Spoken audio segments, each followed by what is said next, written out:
നമ്മുടെ ഭാരതം ദേവഭൂമിയാണ്, പുണ്യഭൂമിയാണ്. നമുക്കെല്ലാവർക്കും വളരെ അഭിമാനമുണ്ട് ഈ ഭാരതത്തിൽ ജനിച്ചത് തന്നെ. സർവേശ്വരൻ്റെയും അവതരണ ഭൂമി ഈ ഭാരതം തന്നെയാണ്. 33 കോടി ദേവീദേവന്മാർ ഒരുമിച്ച് വാണിരുന്ന പവിത്രമായ പുണ്യഭൂമിയായ ഭാരതം ഇന്ന് വളരെയധികം ശോചനീയമായ അവസ്ഥയിലാണ് എന്ന് നമുക്കെല്ലാവർക്കും അറിയാം. അതിൻ്റെ കാരണം ഈ ഭൂമിയിൽ ജീവിക്കുന്ന നമ്മൾ ഓരോരുത്തരുമാണ് എന്ന വസ്തുത ജ്ഞാനസാഗരനും പതീതപാവനും സർവശക്തനുമായ ഭഗവാൻ ഈ ഭൂമിയിൽ അവതരിച്ച് നമ്മളെ ഓർമ്മിപ്പിക്കുകയാണ്. നമുക്കറിയാം, സനാതനം എന്നുള്ള ശബ്ദത്തിൻ്റെ അർത്ഥം ശാശ്വതം അഥവാ അനശ്വരം എന്നാണ്. ശാശ്വതമായ മൂല്യങ്ങൾ അഥവാ ധാർമ്മികമായിട്ടുള്ള മൂല്യങ്ങൾ നഷ്ടപ്പെട്ടതുകൊണ്ട് തന്നെയാണ് നമ്മളെല്ലാവരും ഇന്ന് ദുഃഖം അനുഭവിച്ചു കൊണ്ടിരിക്കുന്നത്. ഈ സത്യം ഓരോ മനുഷ്യ മനസ്സിലും എത്തിക്കുക എന്നുള്ള ശുഭമായ സന്ദേശത്തോടെയാണ് ഈ സനാതന ധർമ്മ സന്ദേശയാത്ര ഇന്നിവിടെ നിന്ന് ആരംഭിക്കുന്നത്. സനാതന മൂല്യങ്ങളെ നമ്മൾ എന്തുകൊണ്ടാണ് മറന്നുപോയത്? നമുക്കറിയാം, ഇന്ന് എത്ര വലിയ അറിവുണ്ടായാലും എത്രയെല്ലാം കാര്യങ്ങൾ പഠിച്ച് മനസ്സിൽ വച്ചിരുന്നാലും ആ വ്യക്തിയുടെ പെരുമാറ്റത്തിൽ സ്നേഹമോ സത്യമോ വിനയമോ സാഹോദര്യമോ ഇല്ല എങ്കിൽ നമ്മൾ ഒരിക്കലും അവരെ ഉള്ളുകൊണ്ട് അംഗീകരിക്കുകയില്ല. ഒരു പക്ഷേ നമ്മൾ പുറമേ പറഞ്ഞെന്നിരിക്കും അവർക്ക് കുറച്ച് അറിവുണ്ട്, പക്ഷേ ഉള്ളിൻ്റെ ഉള്ളിൽ നിന്നുള്ള സ്നേഹം നമുക്കപ്പോഴേ വരികയുള്ളൂ എപ്പോഴാണോ അവരുടെ ജീവിതത്തിൽ അവരുടെ പെരുമാറ്റത്തിൽ സത്യതയും മൂല്യങ്ങളും കാണുന്നത്. ഈശ്വരൻ സത്യസ്വരൂപനാണ്, സ്നേഹസാഗരനാണ്, കൃപാലുവാണ്, ദയാലുവാണ്. മക്കൾ നമ്മൾ എന്തെല്ലാം തെറ്റുകൾ ചെയ്തിരുന്നാലും പിന്നെയും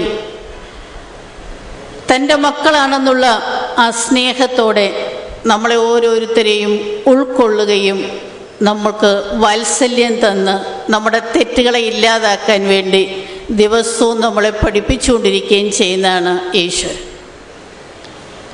ആ ഈശ്വരനോടുള്ള നമ്മുടെ കടപ്പാട് എത്ര വലുതാണ് എന്ന് നമ്മൾ ഓരോരുത്തരും ഓർക്കേണ്ട സമയമാണിത്.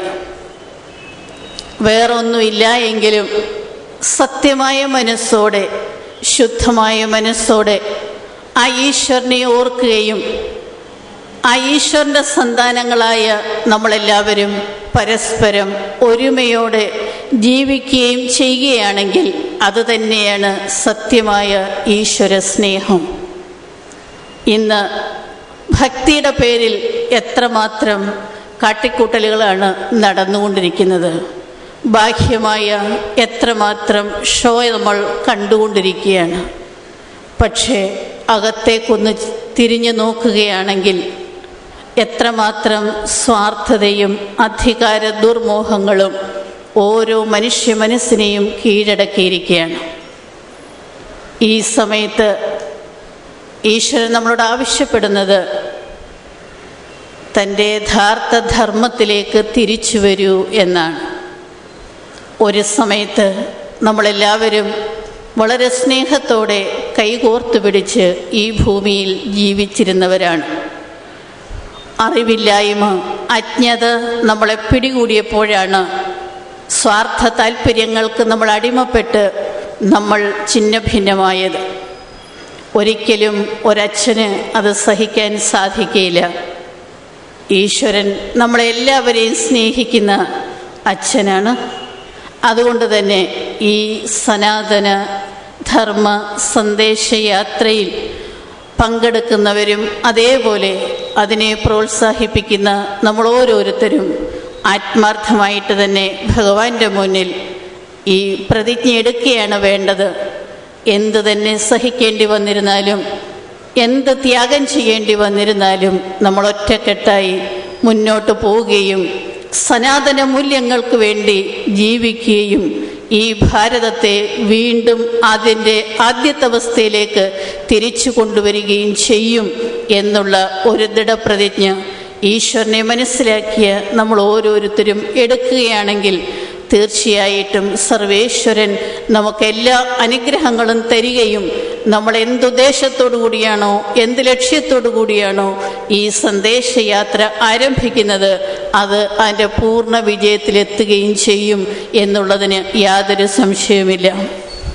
എനിക്ക് വളരെയധികം സന്തോഷമുണ്ട്. അനന്തപുരിയിൽ, വിഷ്ണുവിൻ്റെ പുരിയിൽ വിശ്വപ്രസിദ്ധമായ അനന്തപത്മനാഭസ്വാമി ക്ഷേത്രത്തിൻ്റെ നടയിൽ വളരെ സുന്ദരമായ ഈ ഈശ്വരീയ സന്ദേശയാത്ര സർവധർമ്മങ്ങളെയും ഒരുമിപ്പിച്ചുകൊണ്ട് സനാതന മൂല്യങ്ങൾക്ക് മുൻതൂക്കം കൊടുത്തുകൊണ്ട് ഇങ്ങനെയൊരു യാത്ര ആരംഭിക്കുന്നതിന് വേണ്ടി മുന്നോട്ട് വന്ന് ഈശ്വരീയ സന്താനങ്ങൾക്ക്, പ്രത്യേകിച്ചും അരവിന്ദാക്ഷൻ ഭായി, അതേപോലെ Pankaja sister, Mini sister, Usha sister, അതുപോലെ മീന സിസ്റ്റർ, ആരെല്ലാമാണോ ഇതിൻ്റെ പിന്നിൽ ചുക്കാൻ പിടിക്കുന്നത് അവർക്കെല്ലാവർക്കും അങ്ങേയറ്റം ഈശ്വരീയ അനുഗ്രഹങ്ങൾ ഉണ്ടാകട്ടെ.